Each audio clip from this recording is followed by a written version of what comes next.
Bonjour les amis, bienvenue sur Eonis TV en direct. Regardez, il y a 3 ans très exactement, vous étiez époustouflés devant ces façades de l'hôtel de ville qui est après l'incendie restitué au Rochelet. Et à l'occasion de cela, un important spectacle avait été proposé, superbe, splendide.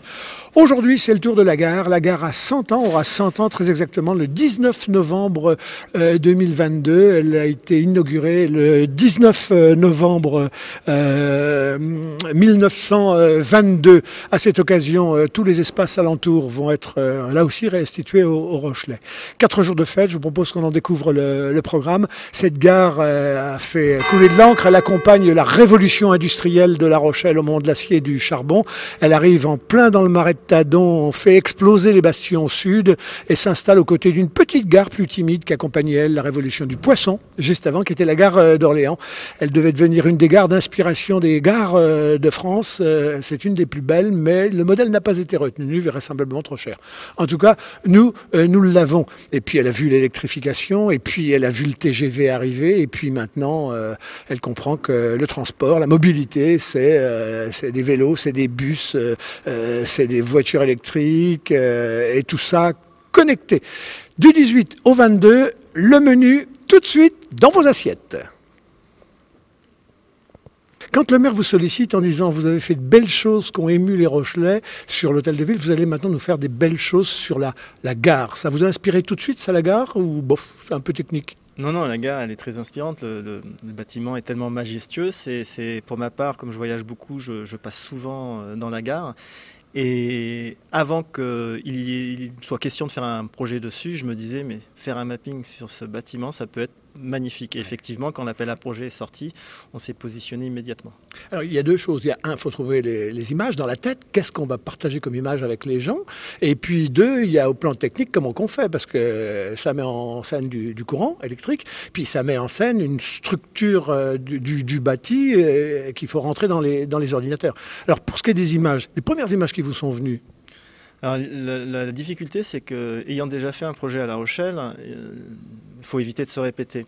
Ouais. Donc voilà, c'était ça la première contrainte, éviter de se répéter. Comment refaire, parce que j'ai une écriture particulière, ouais. Et essayer de faire différent en gardant la même écriture. Donc voilà, il y avait cet équilibre à trouver. Et la mairie et la SNCF ont aussi voulu insister, j'avais une carte blanche quand même, ouais. Mais voulu que je parle quand même, puisque c'est les 100 ans de la gare, que je parle quand même de cet aspect voie ferrée. Après, la voie ferrée, ça fait faire de la poésie avec la voie ferrée, c'était pas évident, donc j'ai un peu... C'est industriel, c'est le rail. Voilà, c'est industriel, donc je fais un clin d'œil forcément à l'aspect ferroviaire, mais je suis parti plus sur...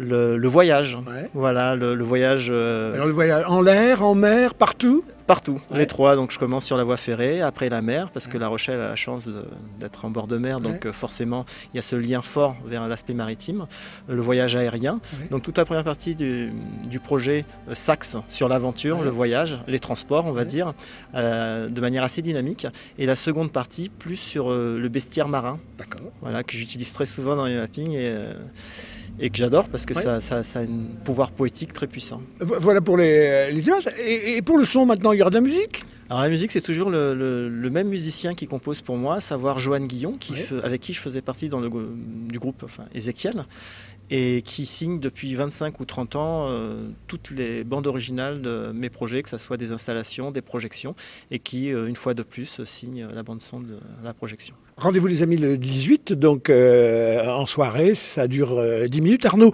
la société s'appelle Animalux. Je le disais tout à l'heure, elle aurait pu s'installer à Lyon, peut-être à Paris, peut-être que... Et c'est La Rochelle.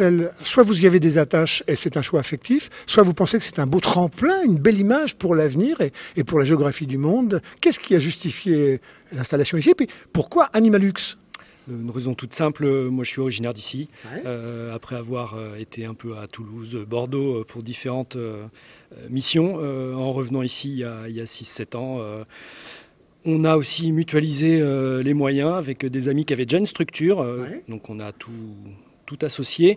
Et puis Animalux, pourquoi? Parce que c'est l'animation, luxe, la lumière, et ça représente bien exactement ce qu'on fait depuis 5 ans, à savoir beaucoup de vidéo mapping, mais aussi des installations lumineuses qui traitent de ce que nous on appelle les nouveaux écrans, en jouant avec de la fumée, de l'eau, du sable, de la vidéo, du laser.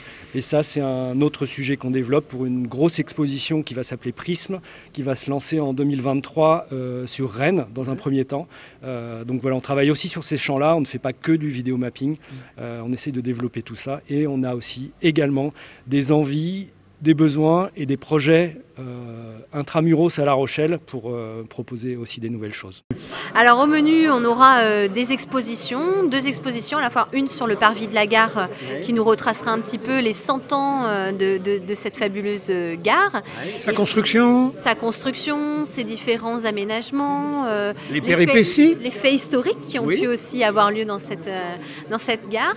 Et puis une exposition assez exceptionnelle également, avec on aura des wagons américains qui datent de la Première Guerre mondiale, qui seront exposés en quai. Ouais, c'est une histoire que les Rochelais connaissent peu, en tout cas les nouveaux Rochelais, cette histoire des Américains qui rallient le mouvement au moment de la Première Guerre mondiale et déposent tout leur matériel pour partir sur le front de l'Est à La Rochelle avec leurs bateaux, mais il fallait reconstituer tous les wagons, etc. Ce qui fait que je crois que c'est 35 000 wagons qui ont été reconstitués ici durant la guerre pour tout acheminer sur le front de l'Est. Et vous avez retrouvé ces wagons. C'est ça, et donc c'est l'occasion de mettre en avant toute cette histoire, rappeler que La Rochelle a aussi participé à un moment historique, national, international, et donc on a l'opportunité d'avoir ces wagons à quai, de pouvoir offrir aux Rochelais, aux habitants de l'agglomération, cette visite assez exceptionnelle sur un temps d'inauguration également. Vous êtes vice-président à l'agglo en charge des questions de la mobilité. Bon, dites là, alors là, vous allez tomber sur un événement massif puisqu'il s'agit de rendre aux Rochelais pour le 21e siècle une gare qui n'accueillait que des trains et qui demain sera la plateforme de toutes les mobilités du futur. Et en même temps, comme il y a de beaux spectacles, il faut que tout le monde en profite, en particulier ceux qui habitent loin. Il va y avoir des dispositions particulières pour que du 18 au 22, l'ensemble des gens de l'agglomération viennent. En effet, c'est un outil du quotidien, on l'utilise tous les jours, mais on oublie qu'on est dans un écrin exceptionnel de cette gare. Et donc là, l'objectif de cet événement, c'est de la mettre en lumière et d'expérimenter des nouvelles mobilités. Pour expérimenter une nouvelle mobilité, c'est venons à la fête, un vendredi, un samedi, un dimanche, de façon différente à ce que l'on peut faire quotidiennement. Donc laissons la voiture et utilisons peut-être dans un premier temps les parkings relais. Donc tous les parkings relais et l'offre de transport public sera gratuite de 19h à 23h30. Avec des navettes toutes les 20 minutes, au départ du parking relais de Beaulieu, au départ du parking relais des Greffières et au départ du parking relais du lycée Vieljeu. J'ai pas de voiture, j'habite la Jarry, je fais comment? Alors si je viens de la Jarry, c'est parfait, on a une gare TER.